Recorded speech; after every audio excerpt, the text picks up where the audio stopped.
All right. It's been a long time, and I've neglected this, but I'm going to finally be recording the end of Quarantino Maporino. It's been months since this actually ended, and I've talked about how Maporino is an event and not a competition, so I guess I just kind of kept putting off the idea of actually ending it and putting out a retrospective video. So I want to go through all the entries and just give a very, very brief roundup, a look back on what I remember from the maps, what I liked, what I didn't like. And then I'm just going to go ahead and say who I think the winner was subjectively. I don't have a rubric, and there's really no reward for winning except a Discord roll. So it's really just my subjective favorite. And then I'll talk about, one or two honorable mentions that I feel like probably came pretty close to the top spot in my mind as well. So with that in mind, I'm just going to go ahead and go through my playlist here, and we'll skip through. These are the VODs from the stream. You could check these out. I'll put a link in the description if you want to go through and watch them all. By the way, your boy Jay Barino streams every Saturday, well, almost every Saturday, at 11 a.m. Eastern Standard Time. If you want to come and hang out, it's been pretty consistent so far. We have a good time, so you can come and hang out if you'd like. And we started that tradition with Quarantino Maporino. So our first entry was Siege of Aievo by Cheek Cheek. I really enjoyed this one because you had a pretty unique tech tree. By the way, this is uploaded on the arcade as the beginning of a custom campaign. Nice work there, Cheek Cheek, to kind of utilize that new feature. You got a map mission launcher I saw up there as well. So if you are someone who would like to give this a try, you can go and check it out on the arcade. Again, custom Tyrant tech tree, and the map was it was a nice playground to utilize that tech tree. It was pretty tough. I think I played it on normal or maybe hard. I think I played it on normal, and it was still pretty tricky. Again, a lot of custom maps that I play will have that casual, normal, hard, brutal difficulty trend, and typically the custom stuff usually you take the difficulty that you think you're playing at compared to the original StarCraft 2 difficulties and just bump it up one. So normal was actually going to be comparable to StarCraft 2 hard, etc., etc. But this one was hard, I remember, because I think we were getting hit by Guardians and Broodlords along the way. But in any case, the tech tree was really fun, and I liked how the optional objectives were relatively easy to get to. I think, if anything, maybe it would have been nice if the player had some sort of information to make it clear that getting to the optional objectives actually wasn't that challenging. Because partly, I didn't move out for the optionals until I was ready to move out for the main objectives. But the optionals are supposed to help you with the main objectives. So I think finding a way to maybe place the optionals on the map, like the one I have moused over right now, actually, that you could see. I remember thinking, okay, that one's close, we'll go and do that one. But again, if the whole point of the optional is to give you some sort of benefit to the main objective, make it clear that even though, hey, it looks like it's far away in the minimap, you still have a much easier shot to get to that than going for the main objective. I think somehow conveying that, I really don't know how, but somehow conveying that could help. But overall, I liked that there were optional objectives that directly benefited. So I thought that was really, really good. And overall, this was just a really fun, basically kill everything map with some unique twists on it. But it allowed you to utilize a pretty cool tech tree, and you had a defensive AI on your side as well, which I'm always a big fan of, sort of defending your ally. And you needed it because the enemy attacks were pretty relentless. In any case, Cheek Cheek, I'm excited to see where this campaign's going to go in the future, and I'll keep an eye out on the arcade. All right, the next one was from Duke Phoenix. Oh my god, hang on. Take me up to slightly higher quality. That's because the music stream that I have on the background, I have at low resolution. Anyway, this was Disturbance by Duke Phoenix, which is part of his Legacy of Wolves project. Another project that I'm looking forward to kind of following along as it goes. This was a remake of his submission, I think, to the Maporino from last year in 2019. And this one was really interesting because he fundamentally changed the way that Warcraft 3 combat functions. It felt a lot more like StarCraft. It was kind of like Warcraft in StarCraft, if that made sense. Everything had much lower HP, but the damage ranges pretty much stayed the same. So it's kind of interesting to imagine how Warcraft 3 will play. When, again, the damage ranges are the same, and the fact that there's a damage range at all. Not just a distinct damage value, but then also much, much lower HP. So the heroes had hero abilities, but you couldn't level them up. There was no XP. So that's kind of an interesting thing, because you kind of take away the RPG aspect from Warcraft 3 to a degree, but there are still consumables and items in that way, but your heroes don't benefit from stats. That's kind of interesting. I mean, I think that's one thing that I'd have to play more of it to kind of understand if I think it's a benefit or a detriment, because like you're just taking one really positive feature of Warcraft 3 and just removing it completely. But at the same time, I think the change to the combat system is extremely cool, and I think, but with the lower HP, you'd have to rebalance all the abilities to fit better in that combat style anyway. So I can see why it makes sense that you just wouldn't give the heroes extremely powerful abilities or the ability to level up past level 1. So that's one way to, I guess, balance that. So again, but not having XP kind of remove that RPG aspect to Warcraft 3, which is, is kind of a hybridized game in that sense. But in any case, like, I think I'm interested to just play more maps in this style of combat. Again, it plays a lot more like StarCraft. Typically, I do have a preference for StarCraft's faster gameplay than Warcraft 3. But it really depends, right? I've played a lot of fun stuff in Warcraft 3 as well. So I think it was cool to see that Duke Phoenix was willing to make some fundamental changes, as opposed to like, well, I have a story to tell, and it's going to be Warcraft 3. Again, like, not the story being Warcraft 3, but like the gameplay. It's Warcraft 3, which is fine. Everybody likes, a lot of people, not everybody, but most people like Warcraft 3 who are on my channel, right? So they're going to be drawn to like a Tomo Raider type campaign where it's still Warcraft 3, right? It's just in a slightly different narrative setting, or, adding some custom units or custom abilities. That's always great. But to see something more fundamentally changed like this really caught my eye. So I really enjoyed that along the way. All right, Hidden Agendas by Dracon. I was impressed by this one only because... not only because, I should say, I was particularly impressed by this one because Dracon has not made anything previously, and to start map making in the Galaxy editor and not Star Editor, the World Editor, I think is pretty impressive. I think that's pretty cool. It's weird having this full screen, and I'm like watching myself in the bottom right corner from a previous stream. Anyway, I thought this one was really, really interesting. I thought the map layout was really cool. It had that big, like, spire in the middle of, like, the Crystal Mountain. There were definitely some like, data editing issues. Like, I think if you can kind of see the SCVs had, like, 2 SCV models, like, stacked on top of each other somehow. I didn't really understand how that even happened. But for the most part, and you could see, like, the Ghost Academy, like, there was some... buttons that were kind of messed up and wrong and missing. Let's just kind of skip through here and see what we can see. But overall, again, for like a first map, and I'm not saying this just to like patronize, like, oh, everybody's first map is always going to be good, but like genuinely, I think I would say most people's first maps are going to not be good. So to see this one turn out so well with relatively minimal, visual bugs, graphical errors, some data editing stuff, but for the most part, it worked. I think the hero needed touched up a little bit because I think the hero had some issues with the way that the abilities were displayed or maybe the way they functioned. But in any case, the map overall looked really good. And I think the first step that a lot of people struggle with is just like getting something onto the terrain palette, right? Just like actually like designing some sort of map flow. So it's not even so much the conceptual design of what you want your map to be, but like actually putting it onto the map, right? Executing it and actually creating that terrain, I think is a big stopper. You can learn kind of the data editor and you can learn the triggers. I'm not saying it's easy, but that's stuff that you can definitely learn. But I think like learning and getting into the terraining is very difficult. So to see Dracon just sort of fall into that, I honestly think that this map looked really nice. Some of the maps, or not maps, some of the ramps were vertical, like up and down. That can be changed a little bit so that they're more diagonal. But otherwise, the map looked really good and it was fun to play. So really good job, and I'd be interested to see if you're working on anything else. All right, next one. Why did I not full screen this? Go back. So this was Odin by Archie, which is like the third-person Odin map. This one was really interesting. I had way more fun with this one than I expected. I think I ran into didn't I run into a crashing issue or something? And then Archie, though, I think gave me some way to get back quickly where I was with cheats. But this one, I talked about this on anytime I play a third-person stuff in StarCraft 2, I always tell people, like, the qualifier here is it's always got like weird framey bugs and always like weird visual issues. And this one actually was pretty good, and it was enjoyable, and I like the RPG aspect of being able to level up the Odin. And then you also had an ally who would just make this huge base and send out attack waves, which was really cool too. And you could play this co-op where the second player actually controlled that base. So overall, I think this map had a lot of interesting stuff to offer for being a third-person experience, which again, in StarCraft 2, I very rarely have had something, I've played something where I'm like, oh man, this functions so much better than the top-down typical RTS visual perspective that we get in the game.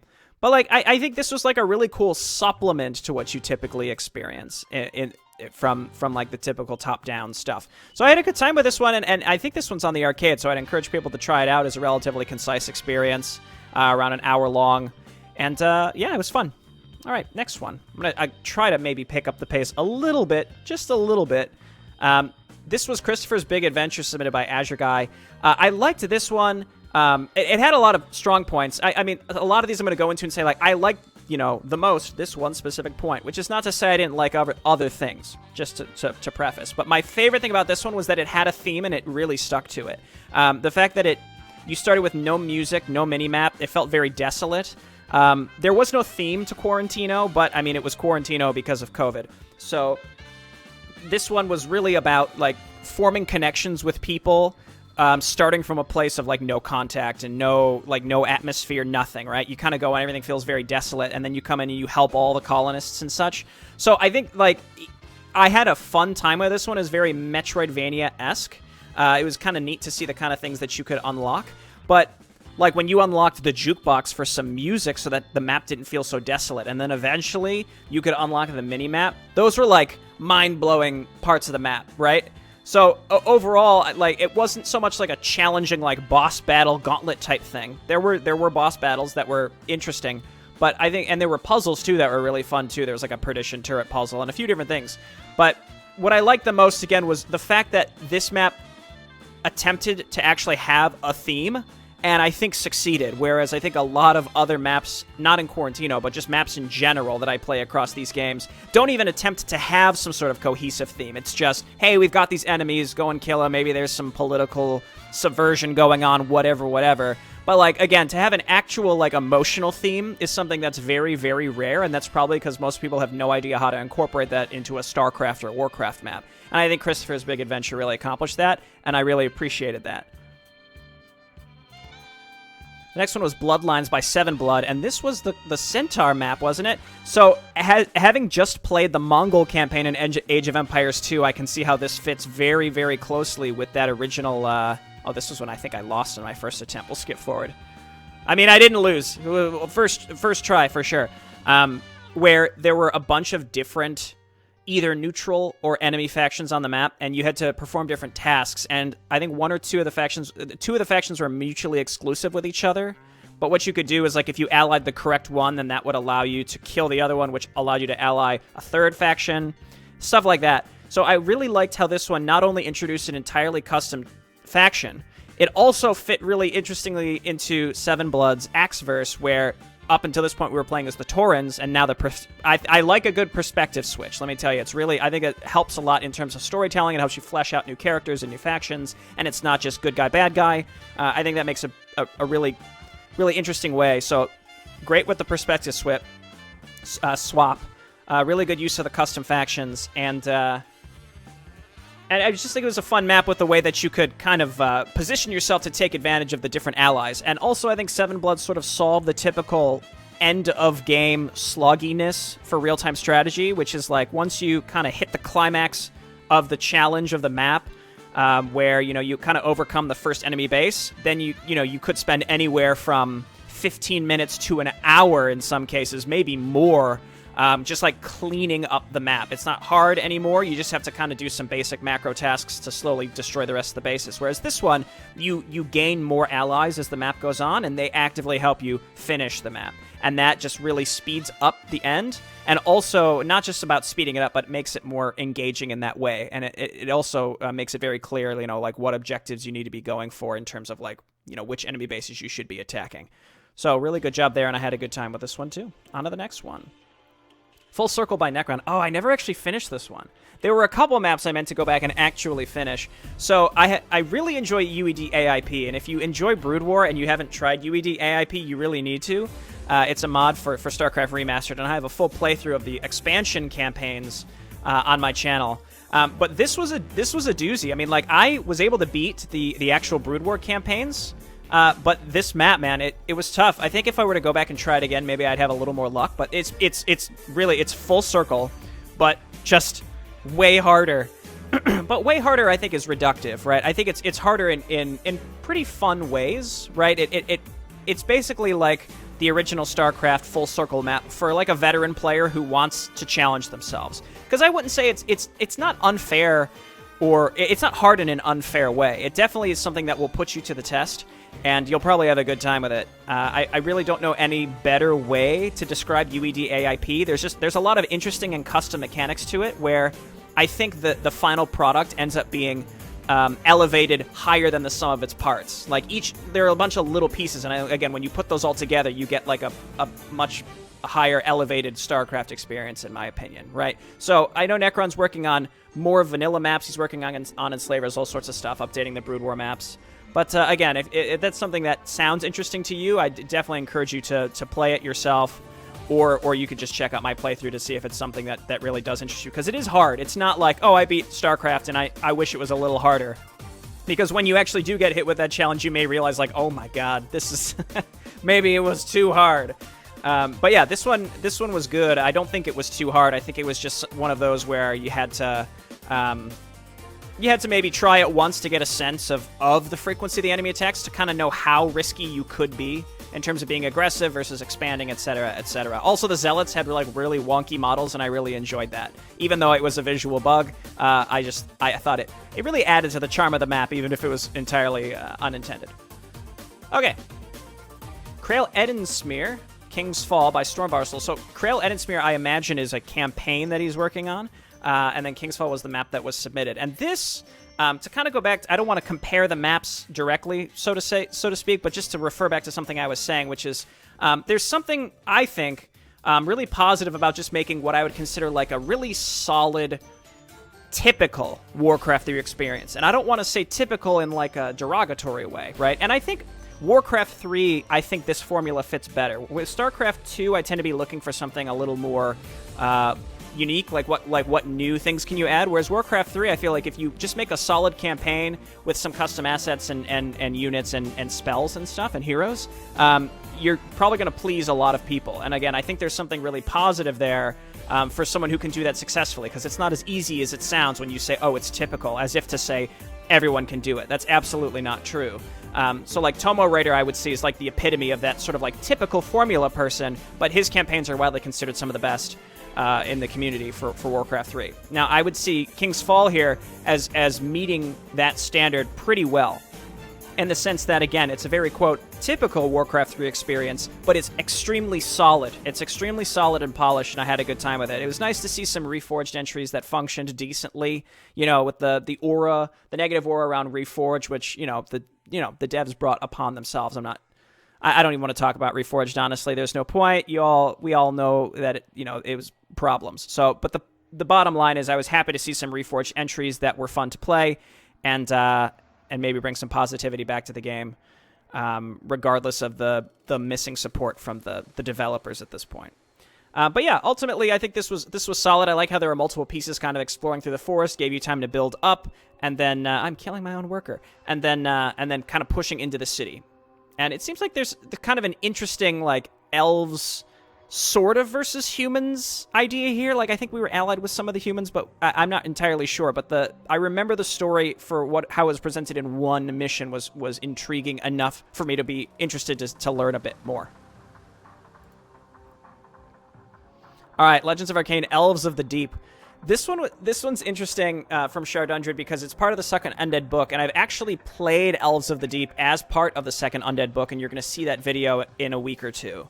And it's been changed a little bit, but this was very much, I feel like, your kind of typical Arcane experience, where you build a big old army, and you got to figure out how to force your way into these enemy bases in spite of like seemingly overwhelming odds. And that's what Arcane's kind of always been about, are like these really intense sort of siege type scenarios. Not all of them, but I think like quintessential like peak Arcane is like a castle siege where you throw away hundreds and hundreds and hundreds of supply in waves as you send them to their deaths, and then of course tower spam.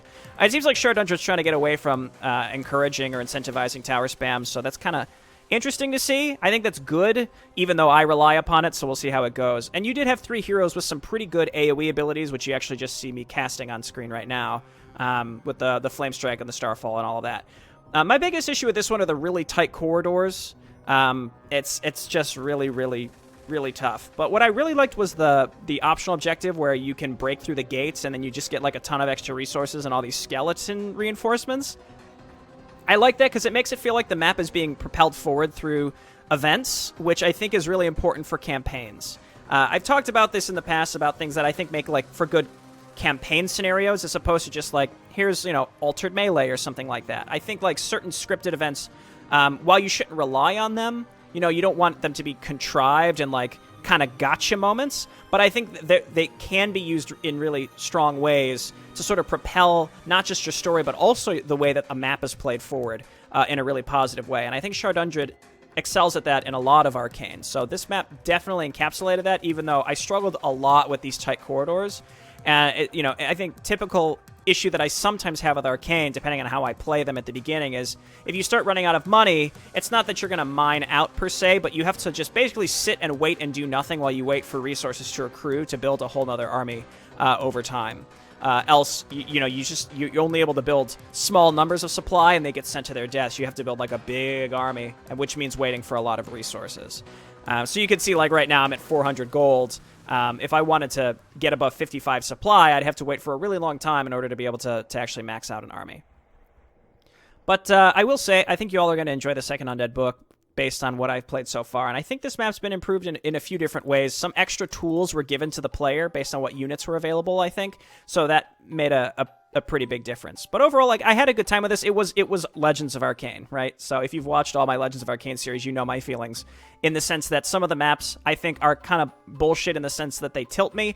But I understand that I think they're kind of purposefully that way. And overall, subconsciously in a way, I think I kind of enjoy it. And it does increase the reward for completing it. Not to say that I think every map should include some sort of bullshit so that there's a reward when you complete it. There's just something about Arcane, a je ne sais quoi, if you will, that for me, on a subjective level, it just sort of nails that really well.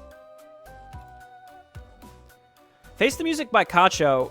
So this is from episodes of Brood War 2, I think is what it's called. And so it's sort of like a reimagining of some Wings of Liberty missions. I think 3 or 4 have been released, and this is another one that is on the arcade that's utilizing the new map-to-map loading feature, so if you want to play it, I really encourage you to go and leave a review if you play it.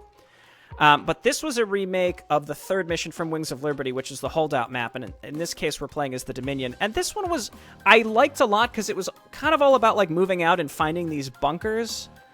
And rather than just turtling in your base, which, if you wanted to play the original one that way, this one had a lot of things to go out and explore.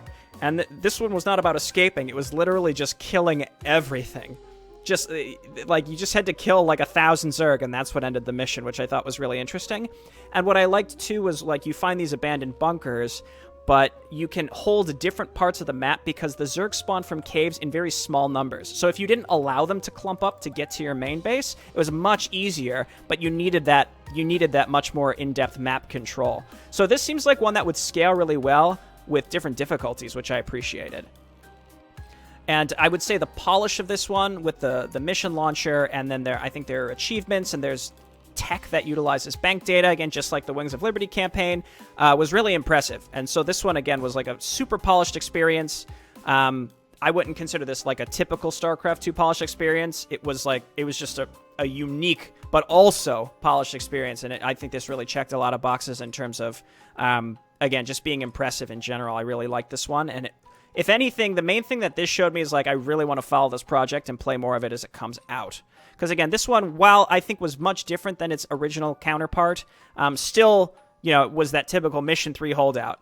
Apparently there was a secret ending we could have done as well, using those explosive barrels, but I didn't find the second one. So I'm kind of curious about that. I think some folks did find it, so sort of curious what you all found if you did it yourself.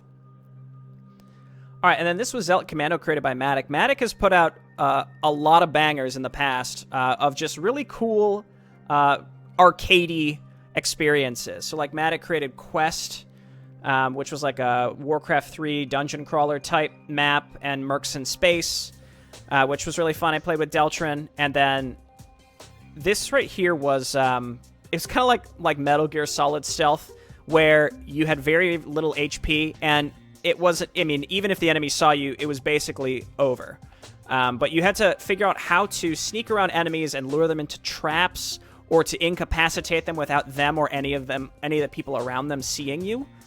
So overall, it was a very fun experience, but the big thing that this had, and you can see right there, game loaded, is he had a built-in quick save system, and it was like pristine. It was flawless. There was no lag to it, and it worked off of hotkeys, and you could just quick save, quick load online in the arcade. I understand it wasn't actually creating like a bank data file, save file every time you saved. That's not possible on the arcade, but through some sort of triggering system, he saved the location of everything on the individual map, which I understand is probably only possible on a very heavily curated stealth map like this, because everything needs to be in a particular patrol pattern and in proper spots constantly. So just to see how that kind of came together was really impressive. And again, there you could see there were multiple quick saves there as well. I think on one hand, I want to say that this was incredible because of the quick save, quick load, but I also don't want to diminish the fact that it was just really fun. So the fact, like, it's kind of hard to say, like, oh, the quick saving was incredible, which is not to say that the gameplay itself was not entertaining. So I don't really know how else to say that other than this all around was a really, really well executed submission, and also really impressive with the quick save and quick loading. This is Day Worker Night Slaughter by Delataru, and this one I was not able to complete. I actually played it with Delataru also, and we were unable to complete it. It was actually pretty tough. I think partly it was just like I didn't quite understand how to play it the first time, but basically during the day you gather resources, and at night you fight stuff, but you never control your individual units. You basically place them kind of in almost a tower defense type way, but there are a lot of combinations of units. So it's kind of hard to tell, like, well, it's pretty hard, so we should only go for the really powerful stuff versus, well, I mean, you only have a certain amount of money, and I built the building that seemed the most interesting to me. Oh, it turns out it wasn't the strongest. It didn't allow for the strongest thing, so I guess we lose now. I think that's kind of an erroneous way to look at it. I'm just saying that's kind of how it felt after the first time I played it. But the concept was really neat, and was one of those there, once it kind of clicked with you, like what the heck you're supposed to be doing, I found it to be very, very fun and very interesting. Again, I think it just requires some balancing, some balance changes to make it, you know, winnable, or maybe slightly more understandable so that the player has a better opportunity to win when they approach it the first time. But this is one where I feel like if you approached it with like 3 or even 4 people, it would be really fun to coordinate with multiple people to get like a solid plan. Like you lose a bunch and then you're like, okay, I am going to build this thing because I have only access to these resources, and you're going to build this thing, and it all kind of comes together like in a really fun co-op experience. And I think that would be the strong point of this one in particular. But there were, you know, at night is kind of like if you weren't keeping up, then the next night you would lose if you started falling behind a little bit. So I think maybe it could do a better job at telegraphing the power level of the things that you were building. But I like the idea that you kind of queued up what you needed during the day, and that's, you can kind of coordinate with your teammates in that way, and then you had to position those things so that it was like a tower defense at night. Even though, I mean, they weren't literal towers, but they, you know, the units in that way. Cool stuff. This is Cries of the Lost by Kai2 Hacks with a real fuck you infested Tyrant at the end. And I really enjoy Kai2's entries. He submitted the original Cries of the Lost. Oh, this was Bob the SCV who could one-shot infantry, that's right. But this one was like a nice little micro installation map. Kind of an interesting, like, I think we were pirates, maybe? Like scavengers, but we were coming in to like steal stuff.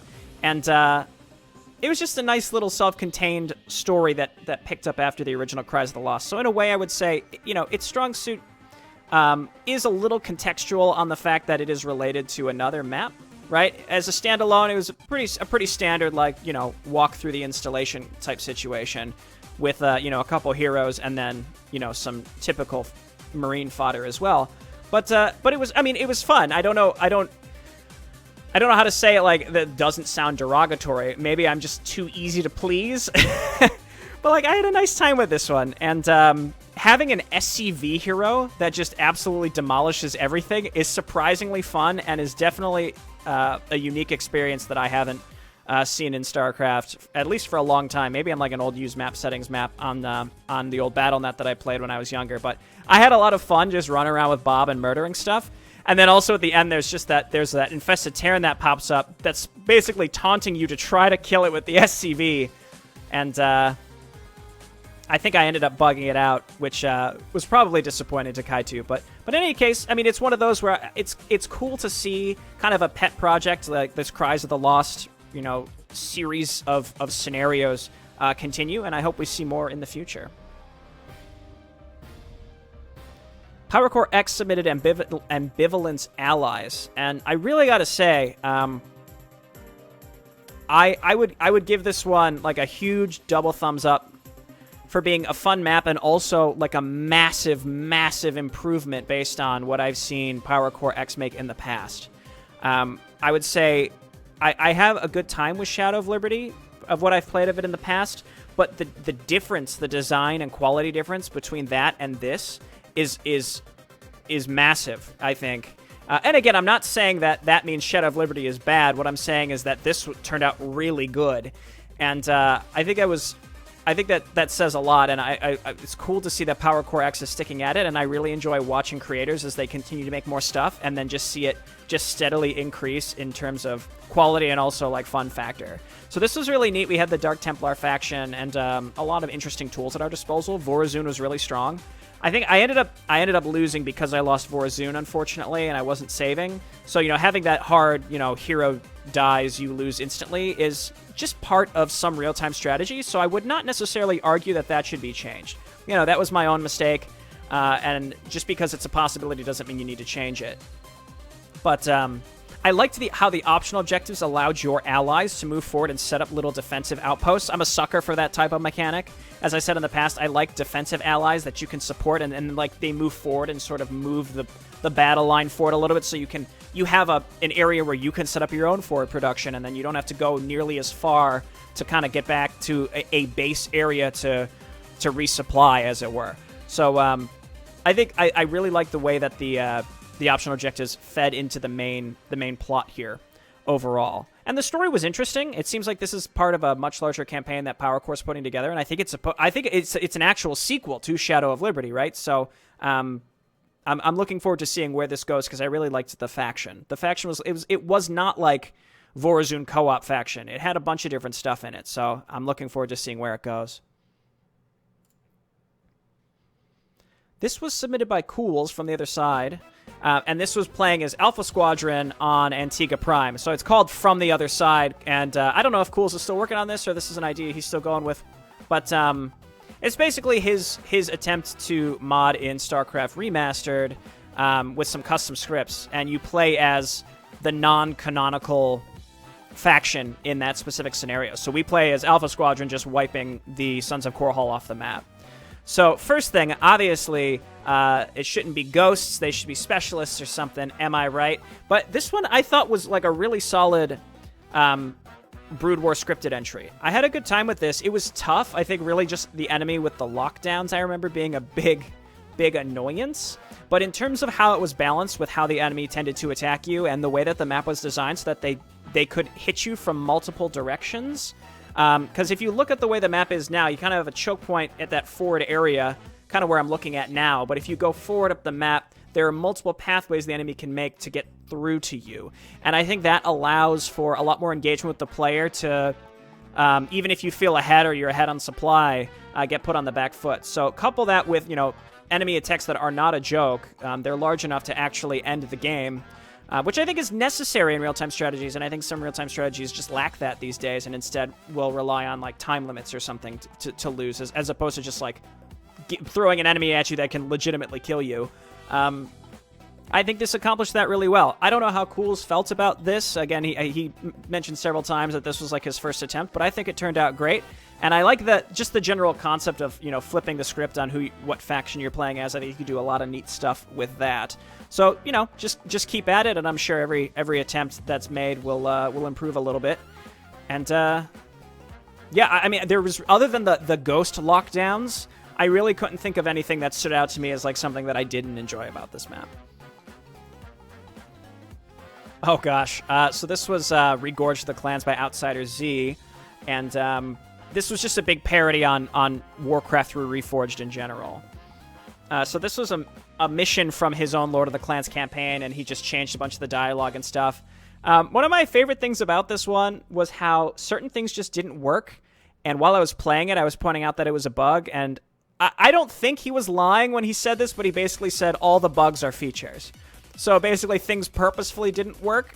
Again, as to be a commentary on the fact that there were features that we were supposed to get with Warcraft 3 Reforged that simply aren't there, or that don't work. So I found that to be funny, and I mean, this was one that I was genuinely laughing out loud. I think sometimes people put jokes in their campaigns, and I will exhale briskly through my nose. Haha! What a silly thing you've done. But like this really actually had me laughing aloud for like almost the whole time. This was really, really funny, and I really encourage people to play it if you have access to, I guess, an older version of Warcraft 3.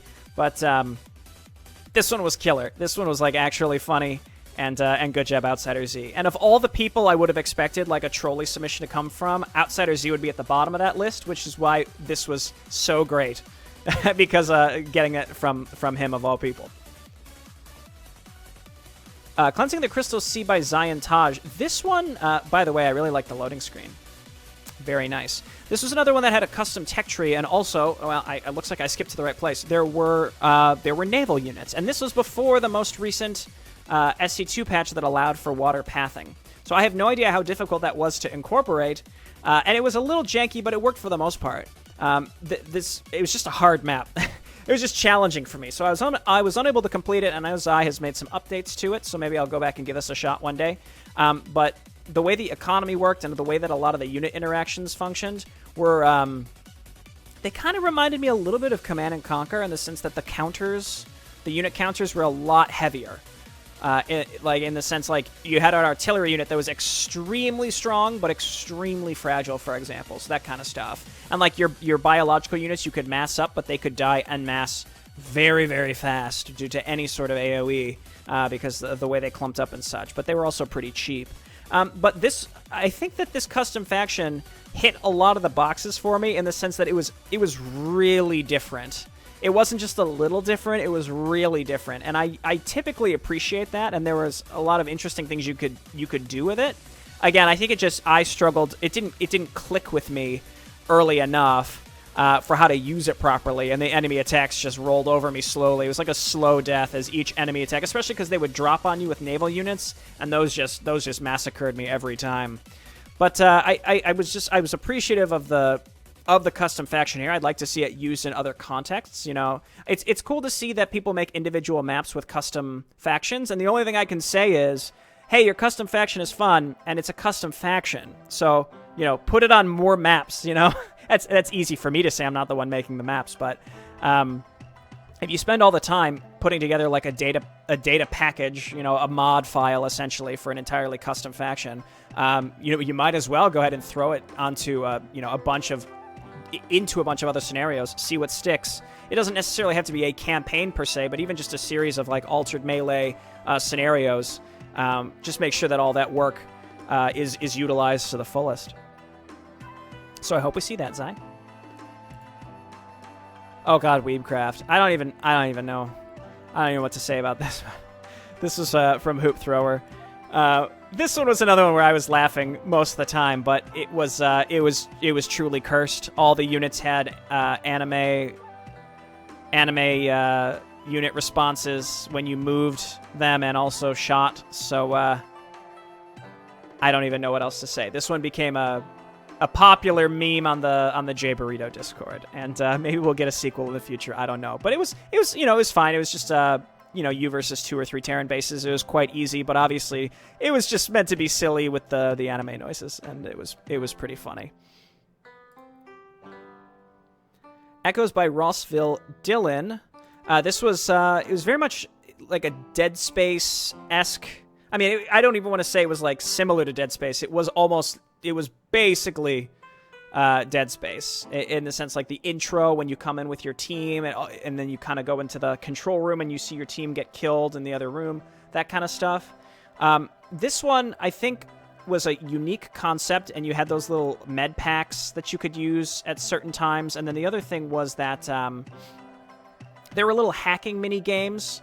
And then the way that the combat worked is you needed to A-click every enemy specifically. So that kind of increased the tension because you had very little HP, so getting hit at all could basically kill you instantly. I think this is another one where, like, the positive thing I have to say, I don't want it to sound derogatory. I think Ross will know exactly what I mean when I say this, but this one lasted for exactly as long as it should have. And the reason that could be derogatory is it sounds like I'm saying I wanted it to end. But no, what I'm saying is it was really, really fun, but if it went on too long, it would not have been as fun eventually. But I think that he basically planned the map out to have exactly the number of sections and encounters that it needed to maximize the enjoyment out of the different mechanics that this playstyle offered, and then it ended, as opposed to getting drawn out and drawn out and drawn out. And I really appreciate that. And again, I think that's a really, really important factor, and it's kind of plays into what I was saying much earlier, which is real-time strategy suffers heavily from this concept of not knowing when you should just end a flippin' mission. The mission needs to climax at a certain point in terms of challenge, and then it should just end. If the player overcomes it, then it's over. You know, you can give them a victory lap, but you need to be judicial with how long that should be. It shouldn't be an hour. It shouldn't be 45 minutes, et cetera, et cetera. You know, you have to be careful with how long that is. I'm not saying that it shouldn't be 30 minutes. I'm just saying you need to think about it. That needs to be an important part to map design, is thinking about that kind of stuff, rather than just saying like, oh, well, you know, once they beat this base, here's 4 other ones they have to kill, and, you know, they'll beat it when they beat it, right? You have to think about that, because I think that's an important part to designing the maps. And this one pretty much nailed it, in my opinion. And it was, you know, a lot of fun and different, unique concepts. And it was neat to see Dead Space kind of recreated in old Brood War. Oh dear, Unorthodox Training. Looks like you're not qualified after all, Director. Let's see if we can find... Where was that? Yeah, so... This was a series. This reminded me a lot of something you'd see on BattleNet 1.0, like way back in the day. And it was kind of cool. It was like a series of challenges, like survival challenges, and they were all legitimately hard. And I appreciated that. And like this one, you had to just spam lockdown like crazy, and also your turrets didn't automatically shoot things, so you had to spam lockdown, but also make sure that your turrets continued shooting at stuff manually. So it was not easy, and I think this one went on a little too long. This specific section, not the map itself. This section went on just a little too long, or maybe a lot too long. I don't know, but it was hard, and I think what DK offered here again was like a slice of like old BattleNet 1.0. Like it felt like I was a teenager and I had picked up one of those random old like squad support maps or something from old BattleNet where it was like really hard, and it was just like a series of weird challenges that sort of utilized game knowledge that not everyone may even have at a certain point. Like the way that you need to cycle lockdowns, for example. Like there's actually kind of a trick to it with, you know, you don't want to deselect your own guy, and you can only actually shoot lockdown at a certain rate. So it's just sort of like getting into that habit. And also that the end section was like a very small, like condensed macro section, but it was pretty tough, specifically utilizing build space in a very particular way that actually made it quite hard. So again, it was like a series of challenges. There was a trivia portion that was neat. There was like a movement section with explosions that would instant kill you. Overall, I think this was a really good submission. I think it's easy for viewers and myself to get hung up on that lockdown part, but I think overall this was actually a really good submission. And again, it was kind of like a slice of StarCraft from the good old days. Hammer of Dawn, the new prologue by Adriano, who has remade all of Hammer of Dawn. It's a cool looking Zealot model, by the way. Let's see if we could get some gameplay. This was like peak Adriano in the sense of like it was like a really solid micro portion. And I feel like I tend to say a lot of the same stuff when I review Adriano maps, but that's because I feel like their strong suits are all the same, and they should be, because if something is your strong point, just keep, you know, why would you change it? Adriano's really good at curating micro encounters, but not just at an individual level, but I mean map across an entire map, right? I think it's important, like, okay, I have 5 micro encounters, and I expect the player to use X number of resources, both, you know, whether that's health or minerals to buy consumables or whatever, and sort of pushing that to the limit to actually, like, make sure that you're planning for the player to be really, really careful with how they expend those things. So I think Adriano excels at that, because so many times do I think, oh my god, there's no way this is winnable with the resources that I have, and then I'll figure out how to do it. And that's exactly the right way I think that sort of stuff should be approached. Like, I think, am I going to live through? Nope, never mind. I was watching this, I'm like, do I live through this attempt? I'm on the edge of my seat. And Adriano, I think, again, is really good at actually planning out, like, a map-long set of micro encounters that kind of push you to that limit and really make you think about when to use specific resources. And I think that's definitely a strong suit of most Adriano maps that we play. Stormwall by Raging Ballista. This was... Right, another water map. So this one... I can bump up to 1080, I guess. This one was real janky. I liked the naval units, but this one just needed a lot of work. There was just too much of it that didn't work, I think, as intended. I think this was one where, like, I can see what it was trying to do, and if it was able to accomplish it fully, it would have been exponentially better, but unfortunately, it just wasn't quite there. Like, the water stuff in particular, like, harvesting resources from the water didn't really work, I think, as it could have best. Like, the problem is you would have to go out and harvest minerals, but then your tankers wouldn't path back properly to drop them off at ports. And as you can see, like, trying to place buildings, there should have been more shallow water where we could have built ports. I think that might have been that alone might have been one of the key issues, is being able to build the shipyards and the different buildings that go in the shallows, having more buildable area for those to go. And because that was lacking, it screwed up all of the resource gathering that would have happened from a naval perspective. And I think if that could have been addressed, this would have been a lot better. So, you know, the Zerg attacks and all that stuff, that was all fine. But it was more, you know, you'd have been able to support yourself building a navy to go out and attack much better if the navy economy worked, I think, in probably what was the intended way, as opposed to just real janky, which is how it unfortunately ended up being. But I like the navy units. You got these cruisers that could bombard stuff, and once I got enough of them, it was pretty fun to clean the map. Lost Probe 2.5 introduced a lot of interesting stuff. I didn't finish it for a while, actually, but it had this grid puzzle at the beginning, and that was the majority of the map, but there was actually an entirely new second section after that. And this is one where, you know, we've gotten, at this point, 3 Lost Probe maps, and each one has introduced new stuff, which I think is really impressive, and I really don't know how Alarak does it, because when I play a puzzle map, I'm like, wow, I beat it, how exciting, which is entirely removed from the idea of creating a puzzle map, right? You kind of have to, like, work backwards, you know, because when you complete a puzzle, from you, it's strictly about solving it, and then, like, getting that hit of dopamine for having solved it, but then conceptualizing it is a totally different story.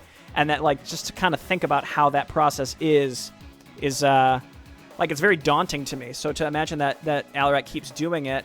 And I think the grid puzzle was a really, really good solution to introducing something new.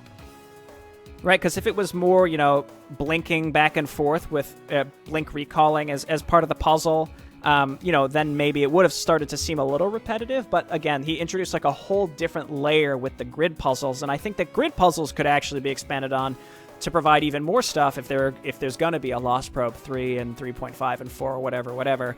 And also, you know, just the little things, how now there's, like, a probia with a little flower, and there's the 3 purifier probes that you can name. So you're actually seeing a little story come together about Lost Probe, which allows you to get a little more invested into wanting to play it. And honestly, I think that you could put all the Lost Probes on the arcade and just make a little launcher. It's its own little campaign at this point. There are 3 maps. That's more than enough. And if you continue to make more of them, it might as well just be a campaign. I think it would function well that way. So yeah, this was fun. Again, it was hard. It was longer. I think, but that's the problem with puzzles is there's I don't want to, make an excuse for what I see as a downside, but truly, I really can't imagine how someone who makes puzzles could possibly conceptualize and account for how long each puzzle will take different people playing it. I'm sure these took me longer than most people, but maybe I went a lot faster than others. I don't know, but that's why I wasn't able to finish it in my first go. And I didn't even get to the second portion of it until after. But I think the part of the map that stuck out to me the most was definitely the grid puzzles as opposed to the second section, once you had access to all 5 probes. The Celestial Ring by Winged Archon. Winged Archon is really well known, I think, for putting together really interesting custom tech trees, specifically using cool-looking visual assets that he puts together. I don't know how much of these he puts together himself versus he aggregates from other models that other people make. I'm not sure. I'm sure it's a combination of both in some way. But this was... I would compare this to some of the other StarCraft 2 entries, like Siege of Aievo, for example, where it's just a fun, solid experience where you can play around with a custom tech tree. And also, this tech tree just looks flippin' cool. Like, the Colossi shoot, like, blue, purple laser beams and stuff. It just looks good, and I really like these like, Terran turrets and all these, like, goofy little Terran units. So, overall, yeah, this one was fun, and it was just, like, sweeping the map of stuff. I think, if anything, this one could have benefited from, like, an interesting optional objective that, gives you some extra resources or gives you some extra, units or anything. I think any single-player experience could benefit from some sort of optional objective. It doesn't even have to necessarily be a listed objective, but something that exists on the map that functions as like an event that can benefit the player in some way if they are willing to explore and look for it. So anything that rewards exploration would be good on top of what we already have here. Ordinator submitted Dead Tyrant. Everything was very red. And this was like this is a kind of a tug of war. I hesitate to say it was a tug of war because your heroes were so strong that they basically could do it themselves. And also your allies and the enemies didn't actually spawn waves at each other. So that's why I wouldn't say it's necessarily a tug of war. It was... I don't know how else to describe it, though. Basically, you just use your heroes, you pushed through a certain section of the map, your units would spawn in, and then the enemy would spawn some stuff. They would clash. It really didn't matter who won at that point, and then you moved on to the next section. So this map had just like a ton on it, just like a ton of enemies, a ton of allies. I really liked how your ally, though, does move forward. It keeps going along with that idea that I keep talking about, which is having an ally that moves forward and sort of secures a front line. I think that just, it kind of personalizes them a bit and makes them into like a real faction that you want to care about and help protect because they're there to kind of support you, regardless of how that actually plays out in terms of gameplay, where in this case you didn't really need your allies there for much. But again, just from what I prefer in a like a single player game, I think having allies that you can engage with in some way, regardless of if they're really benefiting you or not, is still, I think, fun in setting the scene and building an atmosphere, and I think this map does that really well. Also, your heroes are super strong, and they had really fun abilities to use, which is always going to be the most important thing, right? I think we had some fodder units that we ended up losing at some point, but it was really all about your heroes, and in a MOBA-esque tug-of-war type map like this, having heroes that are fun to use is deeply important. It's not about whether they're super strong or super weak or whatever, or balanced. They just have to be fun. And I just really can't stress that enough. And I think Dead Tyrant did a good job with that. War Story from Dude Key definitely gave us a little taste of what's coming up here that Dude Key's working on. And where to start? So this one, a big focus on story, and I spent a lot of time talking about the story, so I really hesitate to like dive back into it. I think just to touch on my thoughts on storytelling in general is just be careful with how much information you're willing to give to the player at any given time. Just because information exists doesn't mean that the player needs it as early as possible. Else you may end up overloading them in that way. Same with just like random dialogue, but between two characters. Are two characters talking and delivering information to the player simply to deliver information to the player, or would they organically have that conversation in the situation they're in? And I think the latter is the one that needs to take priority. But in any case, I did like the setup here. I thought that I mean, we had these two heroes, and they had pretty interesting abilities, like kind of like Warcraft 3-esque abilities, if I remember correctly. Like, well, maybe not the heal, but one was like a squad buff kind of stuff.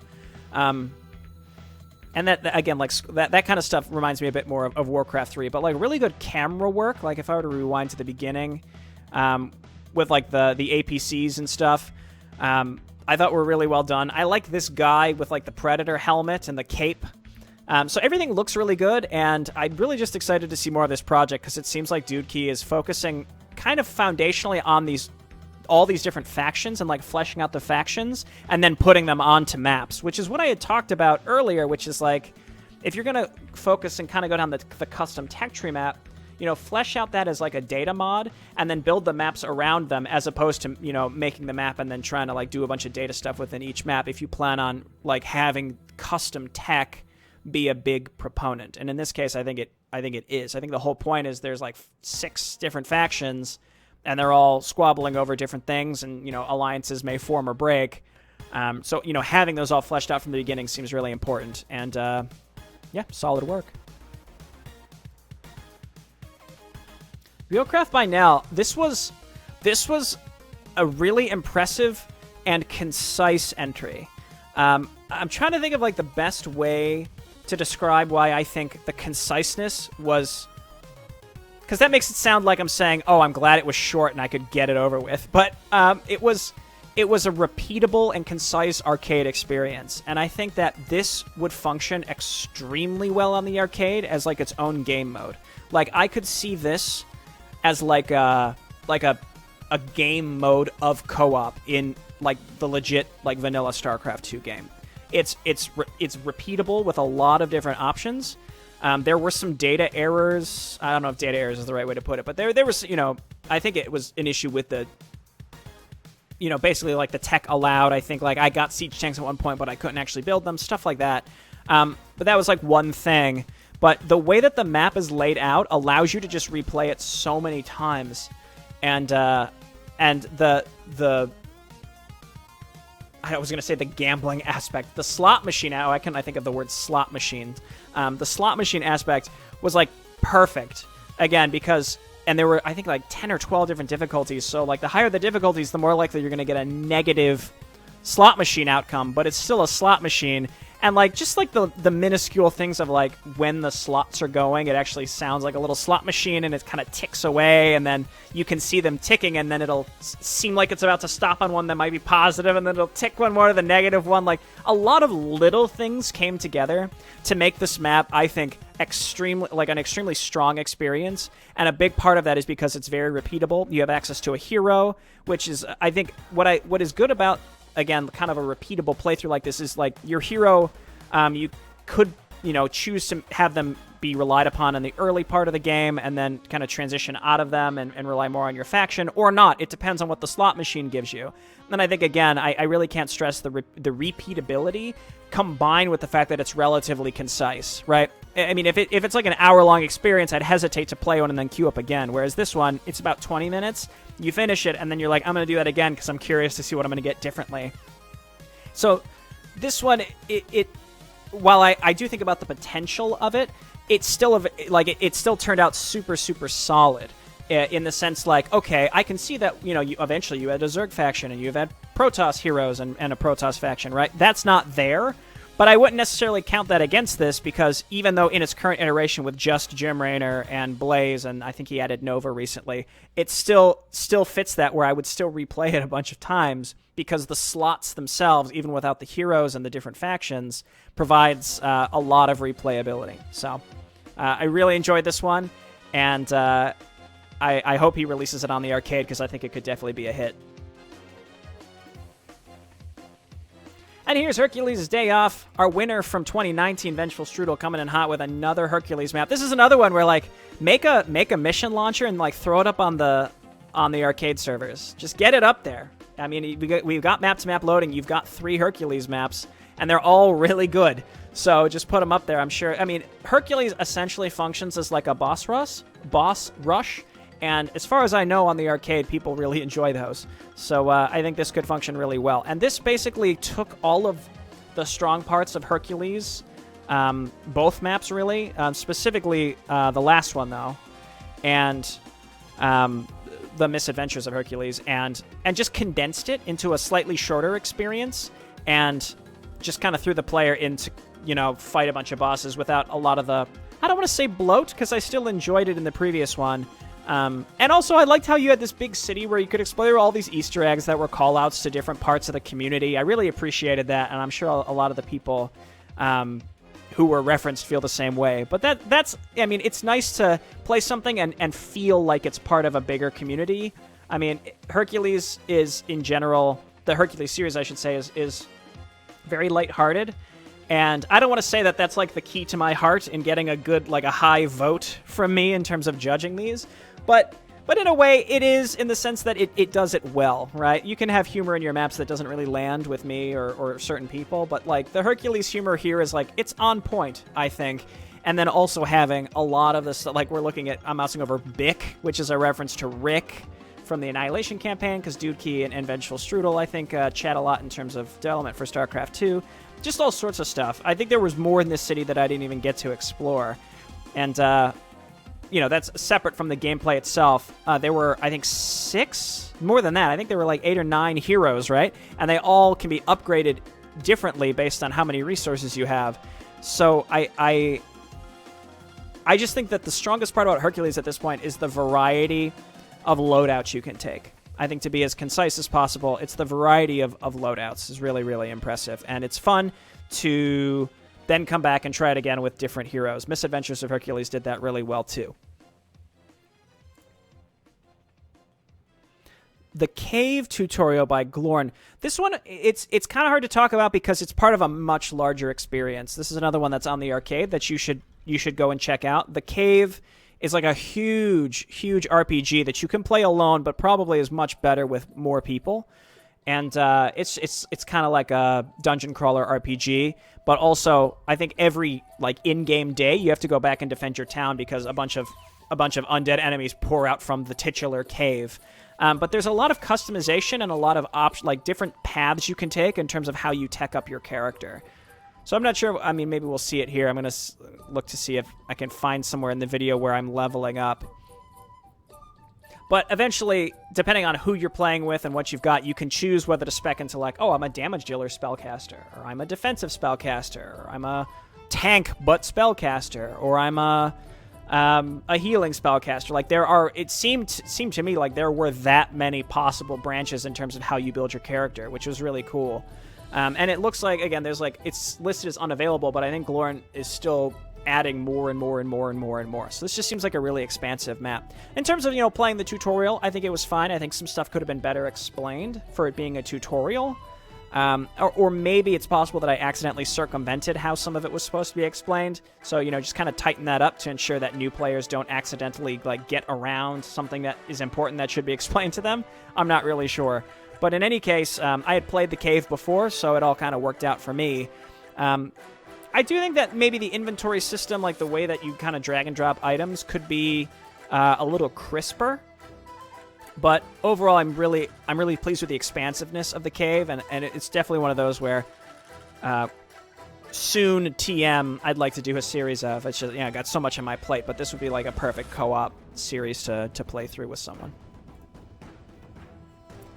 The Impending Darkness was submitted by Zeralan and Zeralan's team. I don't know who is on that team, so I don't want to say it's like, is it just Zeralan or are there multiple? I'm pretty sure there are multiple people. This map was hard. It was harder than I expected. I do think that I think they call it the Dark Story now. This is a kind of an addition to Race with Destiny, which I played on my channel. But this is a new map that's part of Race with Destiny. And Race with Destiny and Shadow of the Past, I would say, are like the closest to feeling like the original Blizzard campaigns of StarCraft 2 and maybe Warcraft 3 in some instances as possible. They're extremely polished, and I would say when I played it the first time, I would say like, oh, it has like, it's so like pristinely polished and shiny that it kind of lacks those rough edges that give it sort of like a soul, if that makes sense. Again, that's not, it sounds derogatory, but I just hope that kind of is explaining my feelings originally. But now with the updates, especially when I played Shadow of the Past, and I know they're going back and rewriting parts of Race with Destiny, I kind of feel like that's being addressed, where the polish is remaining, but they're making the story a little bit, well, for lack of a better term, they're making the story a bit rougher, I guess, in that, like, more fleshed out, in a way, so that it's less like the story exists not simply to service the gameplay, it's like it exists on its own. And I think that that's kind of what it needed to really be like a full experience. And again, I really can't stress enough that these maps are all extremely solid. We're only talking about the Impending Darkness at this point. I do think that the Impending Darkness was more unforgiving than I expected, and I played it on normal, I think, and it kind of kicked my ass the first time, and that's because of the limited resources. I'm personally just never a fan of, like, super limited resources, because then you can get 20 to 25 minutes into a map and then realize you have to restart. I'm not a fan of that. That's just me personally. I'm sure, some people may enjoy the risk-reward of it. It's more rewarding when you realize that you were able to kind of eke through it. I, on the other hand, I'm a little wary of that, just because you can really get fucked in terms of feeling... You feel like, even though it's part of a learning experience, you might feel like you're wasting time. But in any case, this map still had that polish to it. It looks great. The terrain looks wonderful. I think it was fairly balanced. It was just that the resource aspect of... Or the attack waves, I should say, were balanced. And the optional objectives is very similar to what I've said on several of them. They provide a good bonus to actually help you during the mission itself, as opposed to just like, oh, go and kill this thing, even though it does literally nothing, both for you or the story. It's just something we threw in there. No, here it provides you resources, which is kind of key to the map. So, but overall, yeah, really well done. And I think I'm going to go back and replay Race with Destiny at some point, simply because these changes all look excellent. Last Sunrise was submitted by Earl's Good, and this map, wow, I'm going to skip to the end, because I remember this was, I think this was the Battle Cruisers, right? There it is. Let's see it. There it is. I think we had like 3 or 4 different options, maybe more than that, of who to play as. On this, I think it was more than that. It was like 6 different options of like what faction to play as, and this was kind of a remake of Into the Void, which is the Legacy of the Void epilogue, and I do think that this one was more interesting in the sense that, again, there were so many options. I picked these Protoss bombardment cannons where I could like launch Psystorm anywhere on the map and stuff like that. It was really, really fun. Obviously, I think there were some balance issues because at the end my allies virtually won for me. But what I liked was, again, just sort of the uniqueness of these custom factions and the fact that I could make cannons that automatically Psystormed any enemy anywhere on the map. I really don't have much else to say because that was just so flippin' cool that I kind of have to just leave it at that. All right, onwards. Mass Grave. This was like super atmospheric, right? It was a little tricky at times. It was mostly, I think, us killing Ursidons, but you can tell here, like this section, we were like holding out where we were getting massacred by Ursidons. Pretty interesting in the sense that this story gave you just enough to kind of latch on to a little thread of like what the heck was happening, but gave you no other exposition. It was very concise and to the point in terms of like, hey, we're here, we have to get out of here. There was some sort of like nuclear winter going on. It's unclear, we weren't involved in it. We came to this planet. I don't even think they explained why we came to this planet. But we're here.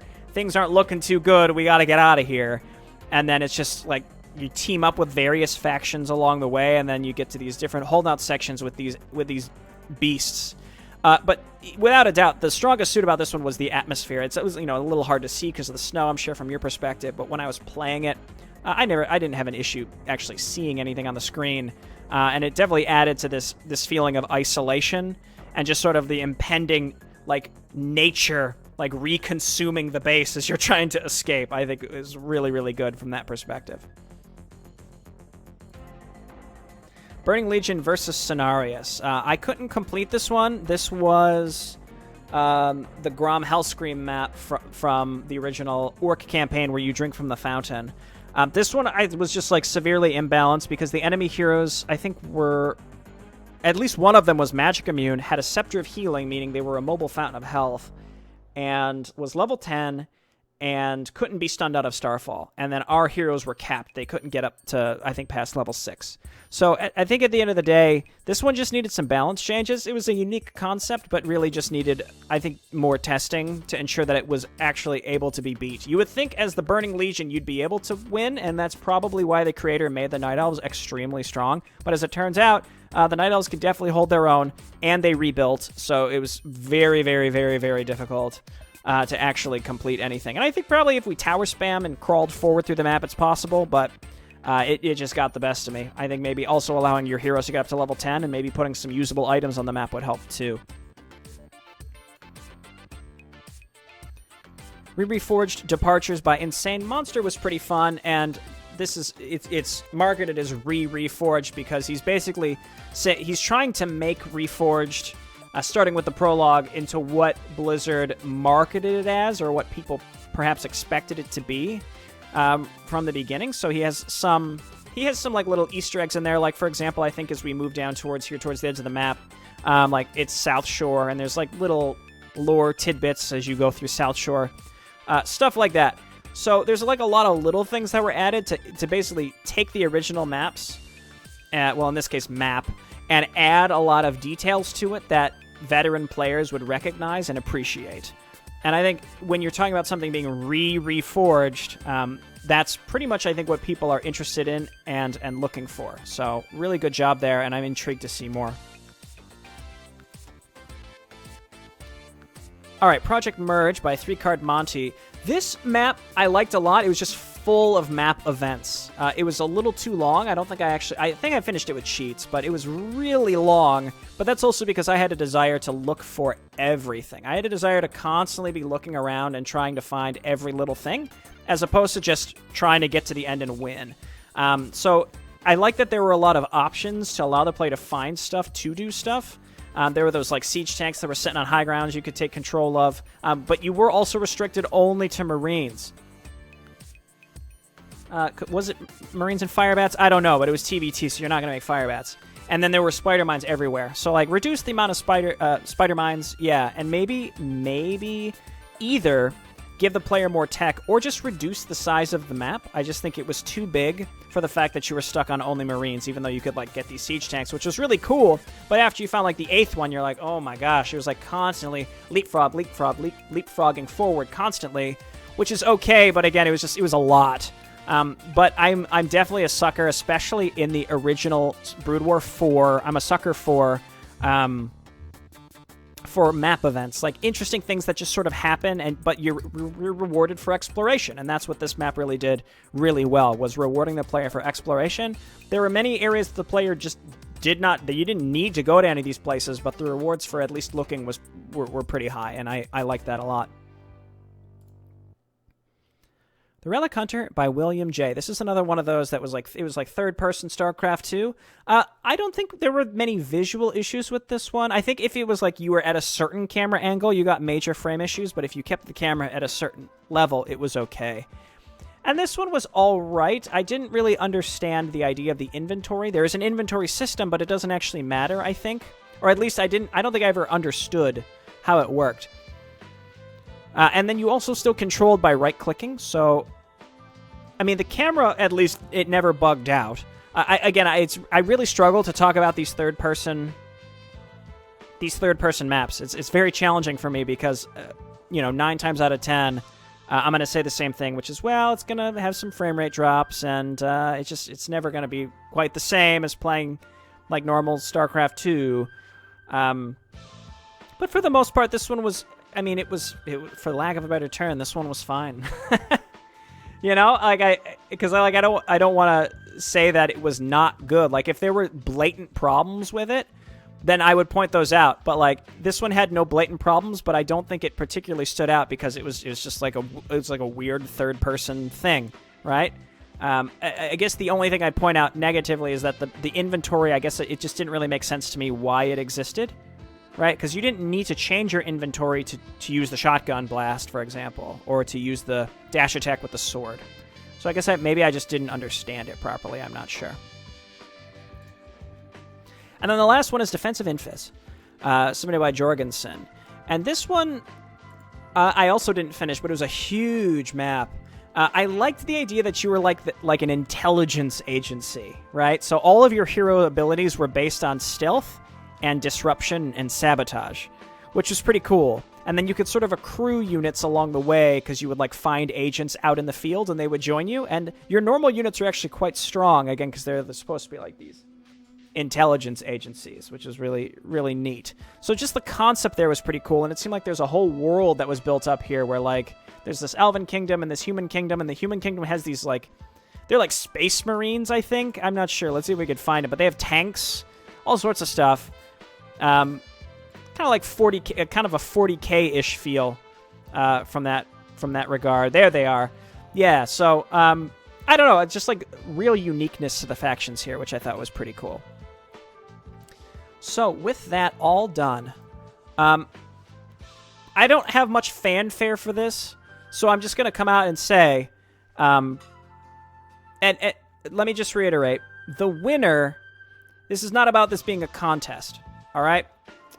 The winner, where are you, is, from my perspective, subjectively, is Reelcraft by now. You know, I've gone through every map, so I don't need to, like, reiterate everything. And a lot of it just comes down to, like, how I'm feeling at the time. We get so many submissions that are so drastically different that it's extremely hard for me to say, like, this one was objectively better than the other. So I kind of just go with my gut. And my gut tells me that Reelcraft is just really flippin' good. And again, it's not like there's like a monetary reward. I don't have a rubric for judging. It took me a long time to get this video out, and I apologize for that. So congratulations now. I really want to shout out Matic, though, for Zealot Commando. That was a very close second, because not only were the gameplay mechanics extremely fun, but that quick save system was extremely both satisfying to use and extremely impressive was the word I was looking for. Extremely impressive. So I want to just make sure that that Matic is acknowledged for that, and was, I would say, very, very, very close in my mind. It's very challenging for me to decide that Nal would come out and be the winner of Quarantino Maporino. I want to give another honorable mention to Azure Guy for Christopher's Big Adventure. You know, and again, it's for the reason that I mentioned earlier, which is I appreciate that there was a theme to that map. He stuck to it, and I think it landed. I remember when I was streaming it, and when I got the mini-map to appear after playing as long as I did without the mini-map, was like, it just felt good. It just felt really nice. That's all I can really say about it. Again, I don't have a rubric for how I judge these, but that's just an experience that I look back and I just remember thinking, like, that's fucking cool. But one thing I will say is, please, if you're a map maker, don't not give me a mini-map. It's just the fact that, like, he didn't give me a mini-map, and the way that the whole map came together and when it was reintroduced, it was, like, perfect. It was one of those things where I would traditionally tell people, like, never take the mini-map away. But in this case, you did, and the way you reintroduced it led to like a very satisfying map experience. And it wasn't just the mini-map, it was like, but it was situations like that throughout that I just really, really appreciated. I think we had a lot of good submissions this time. Every single Maporino event has been better than the previous one in terms of like the quality, the overall average quality of the submissions. So I'm going to continue doing these each year. I was going to have like a Maporino 2020. I think at this point, Quarantino 2020 was Maporino 2020. I'm going to be very busy for the rest of the year. My wife and I are moving again, and then of course it's holiday travel time. So I don't know. Maybe we won't because of COVID. We'll see. But as of right now, I'm aiming for early 2021 as the next map making event, and I hope to see you then. This was a very long video, so I apologize. You know, now being the winner, you're kind of muddled in here with the entire video as opposed to like a concise, hey, here's the winner, congrats to you. But I waited way too long to do this, and I just wanted to make sure that I was able to go back and kind of reflect on all the entries we got, because they were all pretty darn good. All right, well, thanks everyone for watching. Please leave your thoughts below, and I'll see you next time. Bye-bye.